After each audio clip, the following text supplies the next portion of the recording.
Now, the greatest radio shows of all time. Suspense. The Shadow Node. Washington calling David Harding, counter-spy. Classic radio theater. The Great Gildersleeve. Fibber McGee and Molly. Dragnet.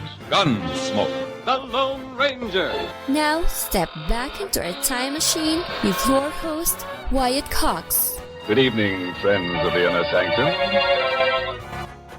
You hear us all the time talking about buy me a copy and you helping us acquire programs. Casey Crime Photographer is one of those shows you helped us acquire, and that's what you're hearing today. Staats Cotsworth as Casey. This episode from June 15th, 1950, and the episode entitled Unlucky Numbers.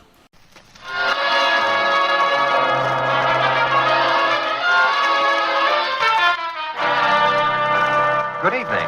This is Ken Roberts inviting you to listen to another adventure of Casey, crime photographer. Ace cameraman who covers the crime news of a great city. Our adventure for tonight, Unlucky Numbers.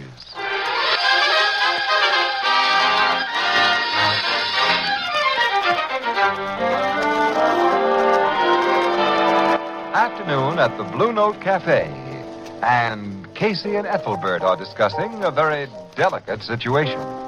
It's a very delicate situation, Casey. Gladys wants to marry me, I think. Now, Ethelbert, what makes you think that? She said so. Oh. And what I'm scared of is if I don't ask her to marry me, she'll be mad. If I do ask her to marry me, she'll marry me. Casey, what am I going to do? Ethelbert, you must be firm. Yeah? Yes, sir. It's been my experience that once you let a woman get the upper hand, you're done for. Casey. Be the boss. Casey? Yeah, and whatever you do, Ethelbert, don't forget. Oh, Miss Williams. Forget what, Casey? Oh, Annie. Honey. Well, Ethelbert and I were just, we were just... I know. You were teaching him to be firm. I once worked for a firm. Don't change the subject, Ethelbert. Anyway, Casey, Burke has an assignment for us. What? Do a story on the numbers racket. Why? What do you mean, why? Oh, is Burke off on another one of his crusading kicks, clean up the town? All I know. What's so terrible about the numbers? If a guy wants to be a sucker, he bets a buck. Maybe he loses the buck. Maybe he wins. I don't know. 550. 550 what? Bucks. If you win. That's the odds. You bet on the last 3 digits of the Treasury balance. Well, what's the harm in that? Well, don't look at me. All I know is Burke said to get the lowdown, something to break it up. So, let's go. Well, go where? How do you start? Well, you could ask Steve Polachek. Oh? Steve Polachek. He plays the numbers. Well, that's a start. Where does this Steve Polachek live? Over on Ward Street, 22, I think it is. Oh, come on, Casey. Okay. All right. Of all the silly assignments Burke ever handed us, this is without a...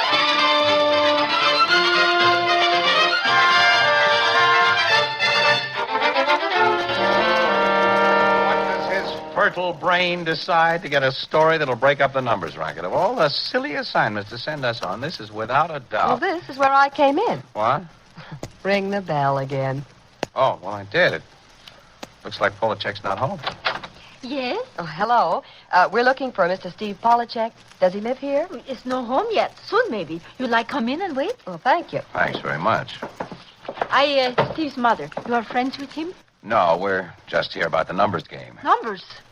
Go away. What? Go away. Go fast. Now, before he comes.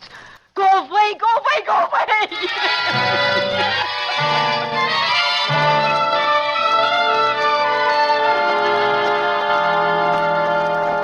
She's all right now, Casey. Oh, I'm sorry we upset you, Mrs. Polachek. I forgot to say that we were from the Express, the newspaper. Is this all right? Excuse, please, Mr. Casey, Miss Williams. I think when you say numbers, I think you come sell Steve numbers. Well, we haven't. But even if we had, Mrs. Polachek, why should you be so upset? Oh, it's bad. It's bad. But why? Well, it's like sick with my Steve. It's like sick. Sick? From betting? Mr. Casey, now you listen. You know a man that drink, maybe. No can stop. Well, sure, but... Well, numbers like that with my Steve. He no can stop. No can stop. You want story for newspaper? All right. I tell you story. Now, Steve and me, we want farm and country. Little farm. Chickens, maybe cow, I know. So we save money. Steve is good boy, works on shop. Every week bring home money for save. $3, sometimes maybe $5. I put money in sugar bowl. It's good. I save. Go on, Mrs. Polachek. I safe. I wait. There's no hurry. Good things you got to wait for. But Steve, all the time he hurry. No can wait. Young, lots of time he has, but no can wait. Yeah, I see. Then, one time Steve no bring money for safe. He spend $3 for bet, for numbers. He say if he win, he have money for payment on farm. So he bet. Well, did he win? No.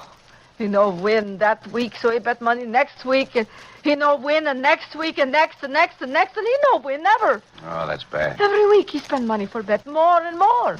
And then he take money from Sugar Bowl. Well, pretty soon Sugar Bowl is empty. Then he take money from me, more and more and more. Now I no can pay bills. Me, Clara Polachek, and no can pay bills. And he no can stop. In parlor, Steve. Well, what are you doing in there? I was... Steve, this Mr. Casey, Miss Williams, my friends. Glad to meet you. Hello, Steve. Hello, Steve. Ma, can I, talk to you for a minute? Well, I'm here. Talk. Yeah, well, I mean in private. Well, we'll wait outside. No, stay, listen. What you want, Steve? But, Ma... Well, what you want, Steve? $2, Ma. Just $2. Sugar Bowl is empty, Steve. From the housekeeping money, I mean. It's gone too, Steve. But I need the dough. What'll I do, Ma? Stop gambling. Ma, please don't pick on me. Mrs. Polachek, we'll leave you alone. No, stay, listen. Steve, I no pick on you. Yes, you do. Don't you see, Ma? I don't want to gamble. I gotta. I lost too much to quit now when my number's bound to come up. And when it does come up, Ma, we'll be rich. What for we want to be rich? It's enough to save, pay bills, put money in Sugar Bowl. Yeah, sure. Lousy nickels and dimes so we can buy a farm in 100 years. Oh, it's not true. There's lots of money in Sugar Bowl before...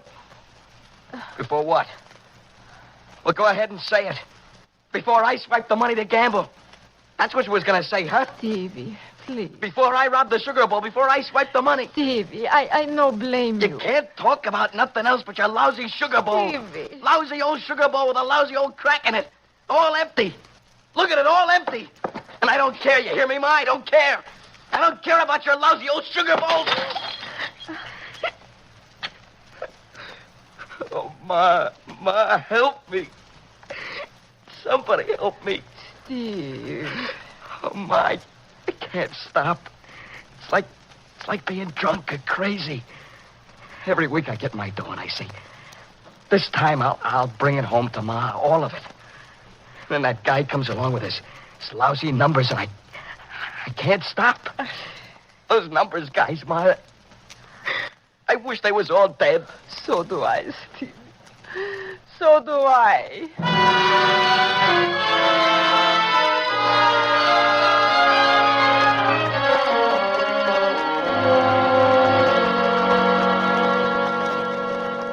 And that's what he said, Logan. I wish they was all dead. And me, 2 hours ago, I said, what harm is there in the numbers? You should have seen this Polachek boy, Captain Logan. Nice kid, but all shot to pieces. Yeah, I know. They get like that. Well, they shouldn't. With the odds against him, the guy who bets doesn't have a prayer. Why can't you cops do something about it? That's not my department, Casey. Talk to the vice boys. They pick up the guys who sell tickets, but two more always sprout in the same spot. Trouble is, nobody knows who operates this thing. Well, I'm going to find out. How? Oh. Maybe I'll pretend to be one of the numbers boys myself. Casey, I got news for you. 2 years ago, a plainclothesman discovered their hangout was Al's pool hall over on 10th. That's all. He just discovered their hangout. The next day, we discovered him. Murdered. Oh, yeah? Yeah. It's still on the books. Unsolved. Maybe I ought to mosey over to Al's pool Now, hall. Casey, please. Now, even if you're a stinker, I like you better alive than dead. I'm glad to hear that, Annie. If anyone wants me, I'll be over at Al's pool hall.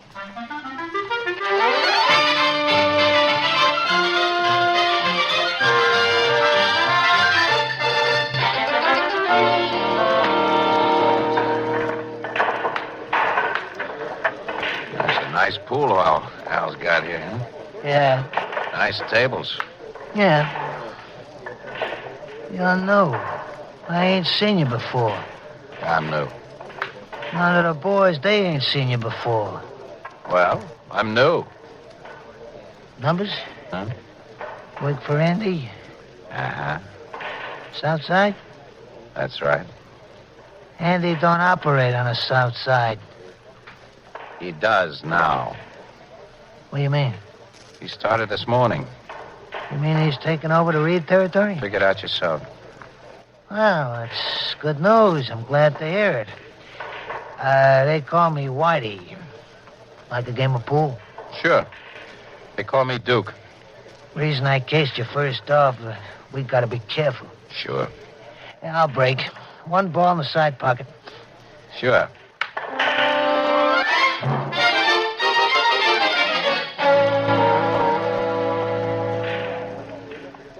You're getting hot today, Whitey.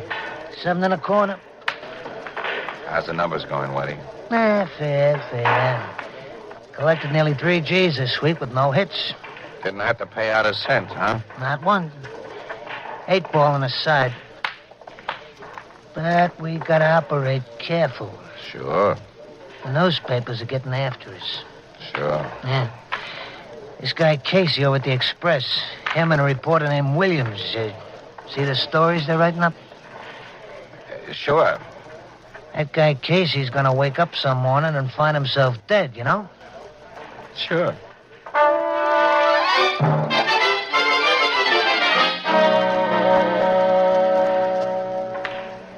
Glad you dropped in today, pal. What's up? This Casey's getting on our necks. Well, at least we haven't let him know who our boss is yet. No, we gotta keep our mouths shut. He's a great guy, the boss. Sure. I never met him. Great guy. Sure, I guess so. Bank shot on the 3, huh? Yeah.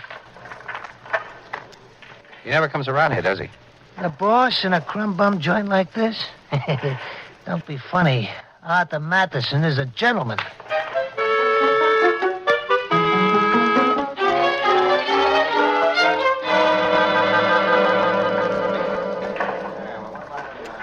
What do you say today, Whitey? The word is to take it slow, pal. Well, what's up? This Williams dame and this Casey on the Express, they're finding out too much. Like what? Those stories they write in the Express, the cops will be turning the heat on us. Watch it, pal. Huh? What? That cop heading in here. Hey, watch it. Watch it. The cop there. Watch it. Casey. Oh, Casey, I just happened to catch sight of you through the window. Thought I'd say hello. How are you? Fine. You're kind of out of your territory down here, ain't you? Yeah. Well, I haven't seen you, Casey. Go on. That cop called you Casey. Now, ain't that a coincidence? This guy at the Express I was just talking about, he knows a lot of cops, and his name is Casey, too.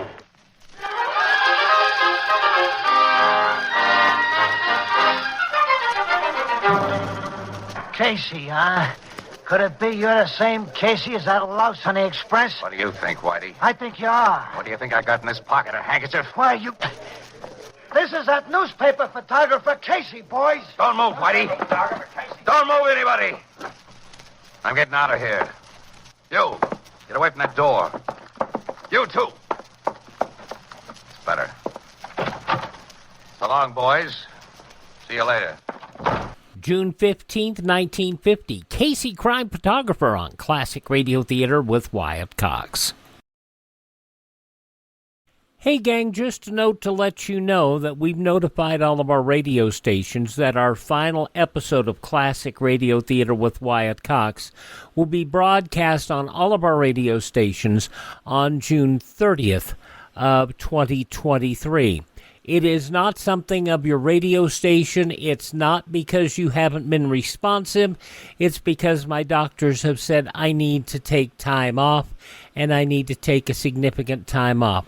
I can no longer work 90 hours a week. It's just that simple. So to let you know, listen to the shows, enjoy the shows while you can. Go to our friend Ted at RadioMemories.com. He supplies a lot of shows.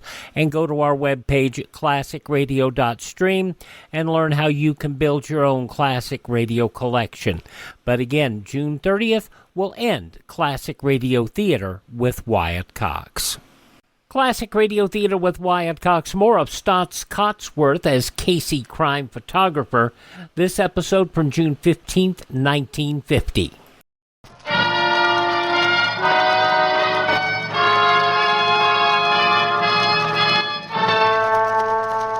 So this Casey, he just backs out of the place and beats it, boss. Mr. Matheson, we couldn't do nothing. He was packing a rod. He was packing a handkerchief, Whitey. Huh? Yeah, the whole story's right here in the Express, see? They call it a clever ruse. Well, what do you know? My name is in that story, Whitey. Yeah, I see. I'm displeased, Whitey. Very displeased. I don't blame you, Mr. Matheson. How did this Casey person learn about me? Well, he's been hanging around Al's pool hall for a long time, and you know how it is, boss. Some of the boys ain't careful, like me. Some of the boys get a little liquored up and they talk too much. Yeah. Whitey, remember what happened to that cop that nosed around Al's pool hall 2 years ago? Oh, yeah. Now, if we could lure Casey over to the house with the silver door... Yeah, the silver door. I could call him up with a phony newspaper story. No, better have Gloria do it. Yeah, that's better, Gloria. Have her give him some human interest story about something about, let's see, a kitten that joined a litter of puppies. Yeah, that's good. And Whitey... Yeah, Mr. Matheson. I note that your receipts have been extraordinarily low for the last few days. You haven't collected much money. Aren't you working, Whitey? Oh, yes, Mr. Matheson. I'm working hard. Well, I'd suggest you work harder, Whitey, much harder. Now get going.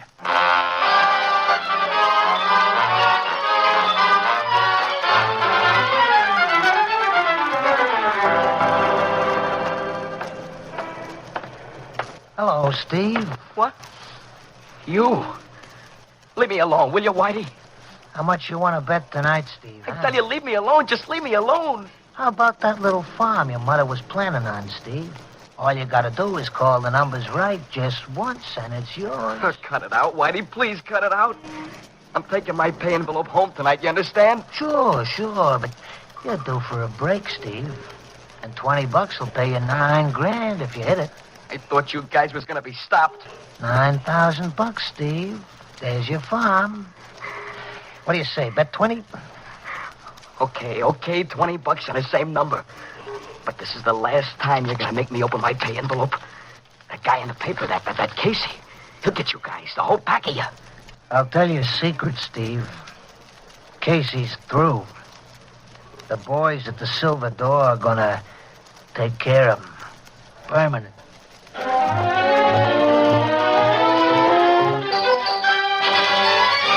Casey, I tell you, it's dangerous. Those boys are out to get you. They're bound to be now. Oh, sure, Ann, Well, keep this whole business up, will you? Drop it. I can't. Why not? Well- Matheson's the head man, and you found that out. Now let the police handle it from now on. I've just been talking to Logan. The cops haven't got a thing on Matheson. They can't touch him. That's a very sharp guy, that Matheson. Hasn't made any mistakes. Well, don't you make any. Drop the whole thing while you still can, please. Oh, excuse me, anyway.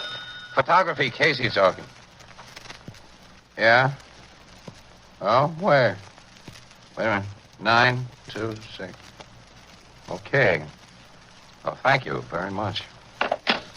What was that? Gee. Some dame over at 926 Bain Street. She calls me. She's got a great human interest story. A kitten got in with a litter of puppies. How cute. That's all I got to worry about. Now, listen, Annie, about Now, Matheson. Casey, please, forget Matheson. Forget the numbers and keep out of danger. Let's cover that puppy story, Casey. Oh, but Annie, Please, I'm scared. I'm scared for you. Please. Okay, Annie, okay. All right, I'll go with you just for a change. I'll take time off to clear my brain. Tell the desk where we're going. I'll get some film for my camera.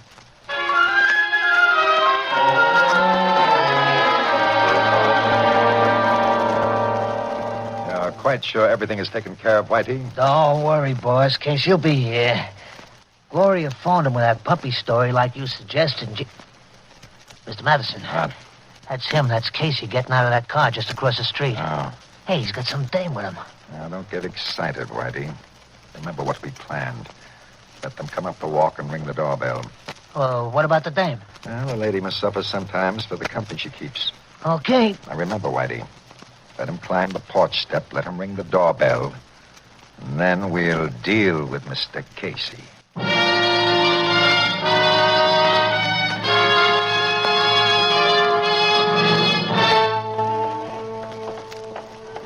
This is it, Casey. 926 Bain Street. Yeah. Mm-hmm. Watch it, Annie. Yeah. Porch steps are rickety, I guess. What? Mr. Williams, wait. Well, oh, Mrs. Polachek. Oh, Mr. Casey. Mr. Williams, thank goodness I catch.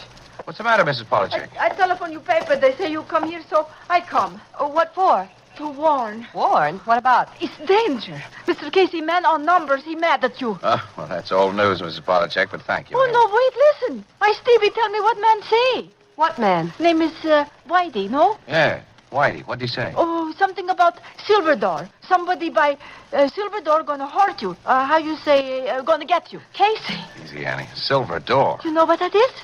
No. Well, you'll stay away from it, whatever it is, and I'll see to that. Oh, thanks, Mrs. Polachek. Oh, Yes, thanks for the tip, Mrs. no, Polachek. no, thank me. You just be careful about silver door. Yeah, silver door. Sounds like a nightclub. Well, keep away from nightclubs.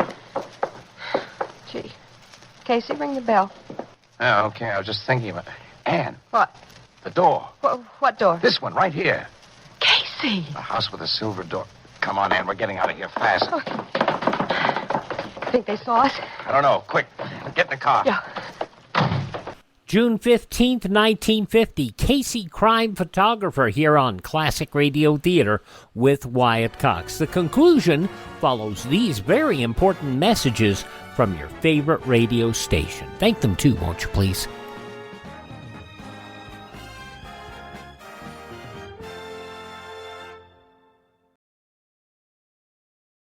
Just going to take a minute here to tell you about the big savings going on now, the clearance sale at mypillow.com.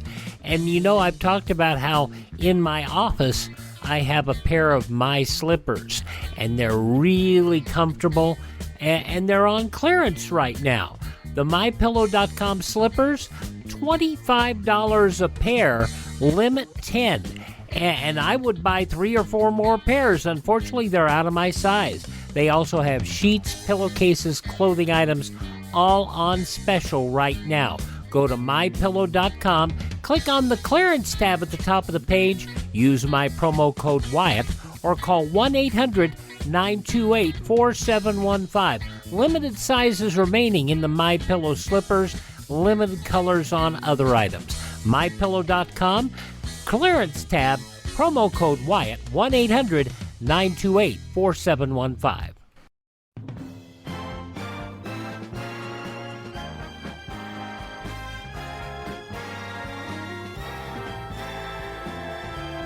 Classic Radio Theater with Wyatt Cox here on your favorite radio station. Now the conclusion of Casey Crime Photographer, June 15th, 1950, The Unlucky Numbers. Casey, hurry. I am. Take a look at the house, Ann. See anybody? No. What's the matter with this starter? Casey, the house. 2 men are coming out of the house. Whitey and Matheson. Get this car going. Can't. The motor won't start. What's the matter, Casey? Motor trouble. Whitey. That's right. And this here's Mr. Matheson. Oh, hello, Mr. Casey. I must apologize about your car. An associate of mine, quite mechanically inclined, disconnected a wire or something. Fix it, Whitey, and then we'll get going. Just a minute. You may drive, Mr. Casey, but you'd better follow instructions. Whitey and I carry more than handkerchiefs in our pockets. Don't we, Whitey, eh?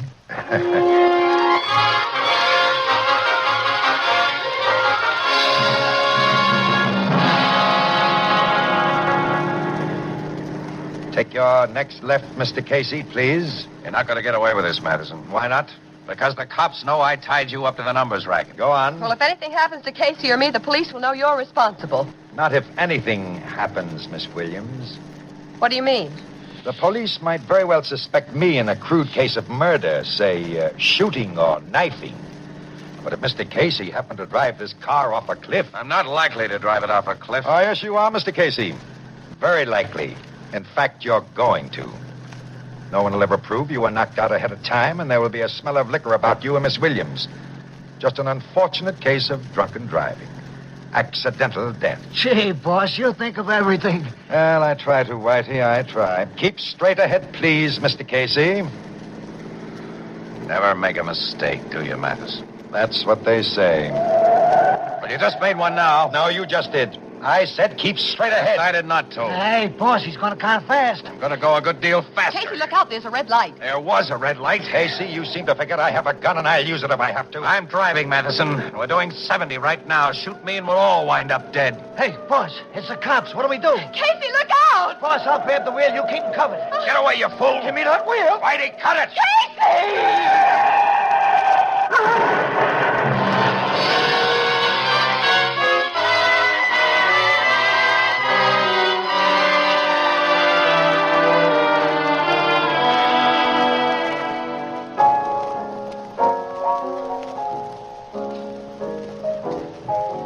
Casey, another pillow behind your back? Oh, no, thanks, Ethelbert.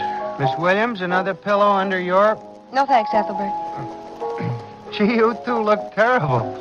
Gotta see the other guys. Whitey and Matheson? Yeah, that wise cookie Matheson finally made a mistake. You mean going driving with you? I mean, the police finally got a nice long list against him, from violation of the Sullivan Act to attempted murder, plus a confession that he was running the numbers racket. Speaking of violations, how many red lights did you go through, Casey? Only about 8. Oh, which reminds me, Annie, do you think Logan can fix a ticket for reckless driving? I hope not. That'll teach you to slam me into lampposts at 40 miles an hour, I feel like. Well, look who just came in. Hello, Mrs. Polachek. And Steve. Hello there. Hello, Stevie. You feel bad, no? We feel bad, yes. Oh. Oh, not really, though. Just a few bruises. Good. I come with Steve to thank. Yeah, that's right. You don't have to thank us. Oh, yes, there's much to thank. Now, no more numbers. Steve gamble no more. We put money away for farm. And, Steve. Yeah, Ma? Money, I forget. Give me $3 now for save. So Miss Williams, Mr. Casey can see. Oh, okay, Ma. Settle for $1.50, Ma? Steve, you say... Take it easy, Ma. Take it easy. But, Steve, what'd you do with other $1.50? Well, look, I broke your sugar bowl, remember? And, well, you always like blue, don't you? So I bought a blue sugar bowl to start fresh, Ma. Oh, here. You are good boy, Stevie. Good boy. Blue sugar bowl no cost $1.50. Yeah, I know, Ma. So? Well, I had to buy some flowers for Miss Williams, didn't I? And a tie for Mr. Casey, didn't I? Just to say thanks, didn't I?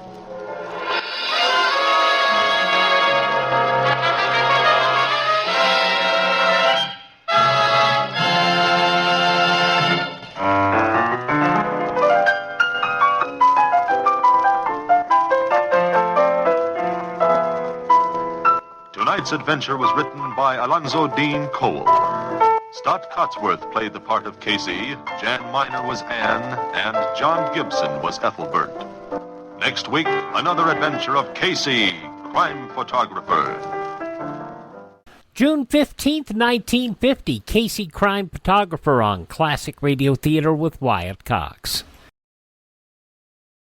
Classic Radio Theater with Wyatt Cox, now the wind-up. Part 5 of the 5-part Yours Truly Johnny Dollar story, The Laughing Matter. This episode originally broadcast June 15th, 1956. From Hollywood, it's time now for... Johnny Dollar. Would you ask John... Oh, it is you. Was there some doubt about it? No, but I was phoning Captain Perral. He's out of his office at the moment. What's the matter, Burton? Somebody shooting at you again? That's not funny, Mr. Dollar. Who's laughing? A man's been murdered, you know. And I think that's anything but a laughing matter. I said, who's laughing? And except for the whims of fate, it might well be me lying dead at this moment. And that's really why you're upset, isn't it, Burton? Because it might have been you. You're not really concerned about Al's death. I was extremely fond of the boy. You were no fonder of him than he was of you, so save that good old lovable Charlie business for your television audience. I never did buy it myself. Dollar, may I remind you that your position... I know my position in it. I'm an ensenada to protect your life because some company was crazy enough to write a $500,000 policy on you. All right, you're still alive, aren't you? Goodbye, Burton.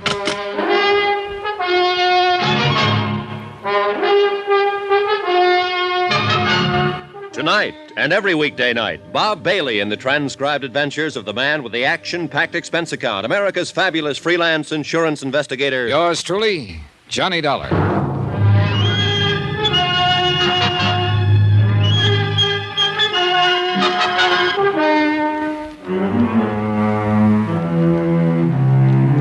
From Special Investigator Johnny Dollar, location Ensenada, Mexico, to the Home Office, Union States Casualty Company, Hartford, Connecticut. Assignment, The Laughing Matter. Expense account, final page. Item 12, 50 cents, 2 bottles of beer, 1 for myself and 1 for Capitan Parral. We sat in his office in the Commandancia de Police and drank them slowly and watched the sun sink behind the headlands across the bay. And we waited. The daytime heat reluctantly loosened its grip, and the town, pushing off the lethargy of afternoon, stirred to the quickened pace of evening. A sprinkling truck passed slowly, sweeping the dusty, rutted street with a spurting broom of water. Gleeful kids ran out behind it and splashed in the puddles, squealing happily. Spanish squeals they were. The Commandancia's off the tourist beat, and all the while, somewhere back inside the building, an autopsy surgeon worked on a corpse.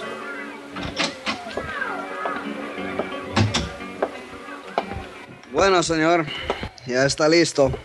The medical is all finished now. Well, what's the verdict, Parral? It's what we are thinking. Él se mató por veneno.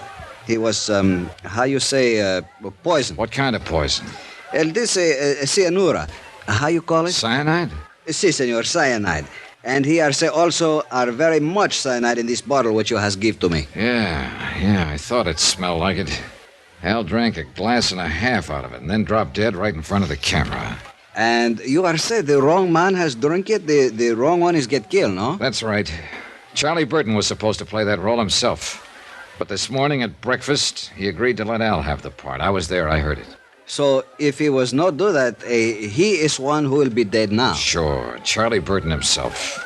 And it figures, Parral. He's been the target all along. That threatening note that was slipped under his door, somebody firing a shot at him last night. Si, seguro. Then when they finally got their punch in, they tagged the wrong guy. I don't understand what has happened to this Nacho Morales. Velena's husband, the maid at the hotel that Charlie kept annoying. Ensenada, no, is one big place. It's very small, this town. And we are look every place, senor, but we are no find this man. I don't know, Parral. And yet I got a hunch he's the key to this whole thing. We find him, senor. There's no way for escape this town. We find him muy pronto now. You bet your life. Item 13, $1.40. Taxi back to the hotel. Lights were coming on. A cool breeze was starting to blow in off the Pacific, and the whole town was brightening up to the challenge of the night. But not me. Technically, of course, the job I'd been sent here to do was still under control. Big-time comedian Charlie Burton, a great big lovable scream to his public, had been insured by his television sponsor for $500,000. Then Burton had received the anonymous note threatening his life. So I was here to protect the insurance company's investment. I didn't care personally what happened to Burton. It was just a job. But I did care about Al. Johnny? Oh, hello, Gloria. What is it, Johnny? What happened? No one seems to know anything definite about it. Al Schreiber's dead. Poisoned. That's all I know about it. Come on in the lounge. I'll buy you a drink. All right, Johnny. Have they found that man who was missing? What's his name? Nacho Morales. No, he's still missing. This table all right? Sure, anywhere. Waiter. Si, senor. 2 margaritas, please. Muy bien. Frank Maltz said something about Charlie and Al changing parts. Yeah. Maltz got Charlie mad, and he made the switch to prove a point. What point? That Al wasn't ready for a starring role. Oh, that's right. You didn't come down for breakfast this morning. No, I wasn't in today's scenes, so I just slept in. It's just as well. It wasn't a very pretty sight. Oh, it's a rotten shame. Al was a real swell guy. Con permiso, señora. Oh, here you are. Gracias, senor. Boy, the irony in this world, Johnny. What do you mean? Charlie Burton, who's been a rat all his life, makes his usual crude play for the maid here in the hotel, and what happens? Her husband hits back at the wrong man. Al gets killed. A kid who'd never harm anybody in his life, and Charlie gets off scot-free. I was with Captain Parral last night when he talked to the Morales girl, Nacho's wife. She doesn't speak any English, Gloria, and she says her husband doesn't either. Well, he wouldn't need to, would he, to pull a trigger or poison a bottle of Maybe water? not. But he would, in order to write a threatening note in English. Oh, yeah, I'd forgotten about that. If Nacho's in it, he's not in it alone. And I've got a hunch he's... El teléfono, senor. Oh, thanks. Johnny Dollar. This is Capitan Parral, senor. What is it, Parral? We have just found this man, Nacho Morales. Good. I'll be right down. But, Johnny, do you think Frank Maltz might have... Not if he was after Charlie Burton. He knew that Al, not Burton, was going to drink out of that bottle. But didn't everybody know that? No, not everybody, Gloria. You didn't. Nacho Morales was sitting alone in the starkly barren detention room of the Comandancia. He was a small man, maybe a few years older than his wife. A field worker with gnarled hands and a bent back. He was waiting patiently, quietly, gripping the brim of his sombrero in his hands, trying to hide the fear, the terror that lay just behind his eyes. His eyes flickered slightly as Parral and I opened the steel-grilled door. And then he waited.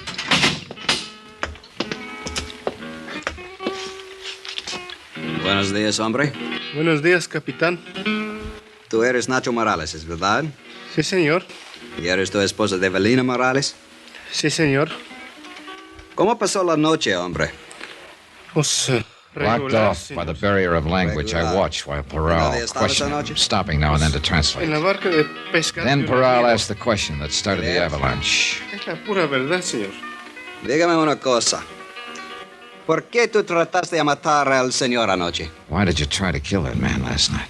No, capitán, es mentira decirlo. Yo no traté de matar a nadie. No es In answer to Parral's accusation, Nacho's story poured out in a flood of Spanish.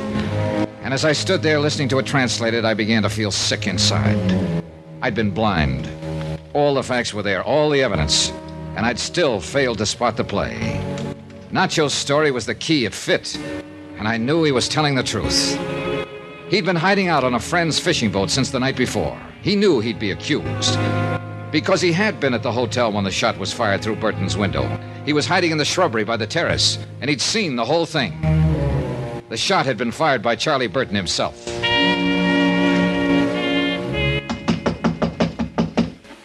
Who is it? Johnny Dollar. I want to talk to you, Burton. All right.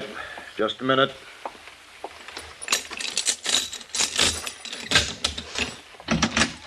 What is it, Dollar? Have they caught that killer yet?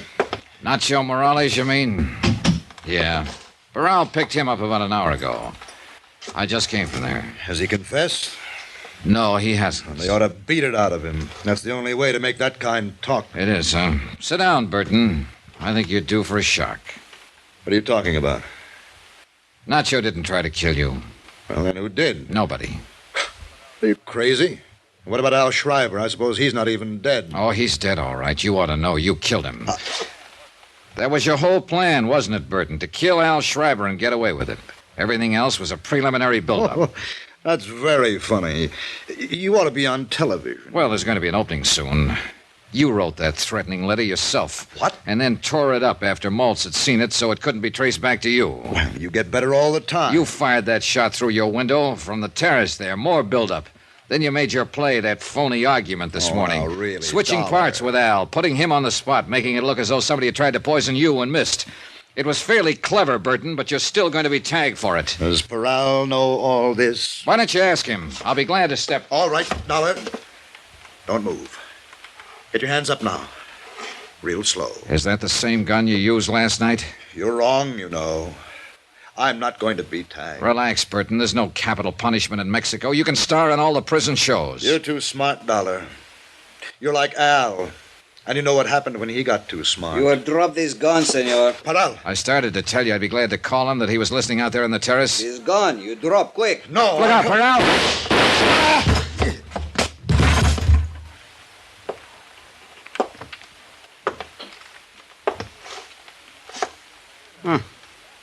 Mira, senor. I am not shoot too bad, I think. No. No, not bad at all, Parral. Well, he asked for it. I am see he is go to pull this trigger, so I are to shoot much fast. Bam, bam, bam. I tell you, he's look very surprised, senor. Yeah. It's too bad he couldn't have seen the look on his face. A comedian would have really appreciated it. Why, he'd have died laughing.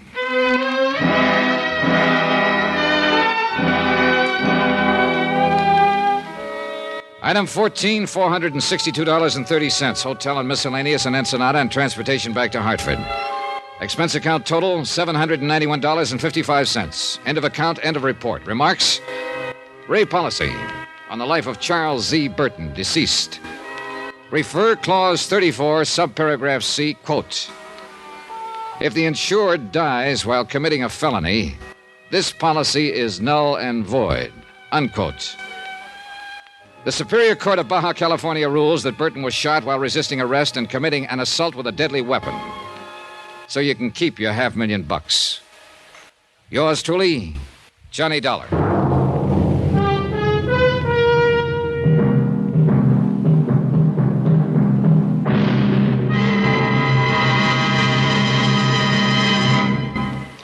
Now, here's our star to tell you about next week's intriguing story. Next week, a frantic chase across the country after a girl who couldn't possibly exist.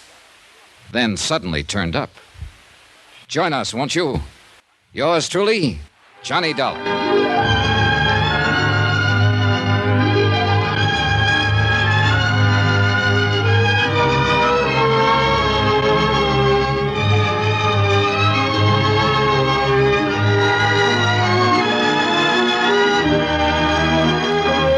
Yours truly, Johnny Dollar, starring Bob Bailey, is transcribed in Hollywood. Written by Les Crutchfield, it is produced and directed by Jack Johnstone.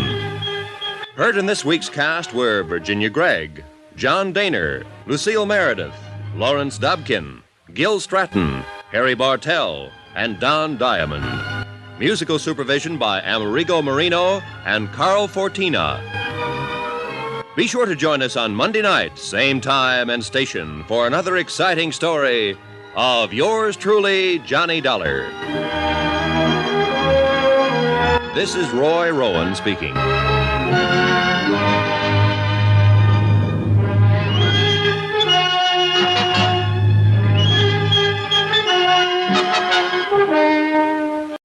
June 15th, 1956, yours truly, Johnny Dollar, here on Classic Radio Theater with Wyatt Cox. Thank you so much for making us a part of your day. And we always say thank this station and support their advertisers, but you'd really be surprised. These radio stations have so many choices to make. A card or a letter or even an email or a comment on their webpage means a lot when they hear from y'all. It is really great. Thank this station and support their advertisers. If you tell them that you've been listening to Classic Radio Theater with Wyatt Cox on this radio station, they'll be more than willing, and they'll know you're out there listening. And do business with them when you can. And by the way, you want to bring nice people with money into your business, if you're a businessman, you can, by all means, contact this radio station. If you want to bring people into your business from around the nation, contact us. The information is on our webpage, classicradio.stream. Classicradio.stream. Stream our shows on demand. Learn about building a classic radio collection of your own. You can find our social media links. You can also buy me a coffee. The Buy Me a Coffee money goes toward helping us acquire additional classic radio collections and maintaining our distribution channels. That's classicradio.stream. Thanks so much for making us a part of your day. Tell all your friends the greatest radio shows of all time are right here at this spot on the dial. Classic Radio Theater with Wyatt Cox on your favorite station.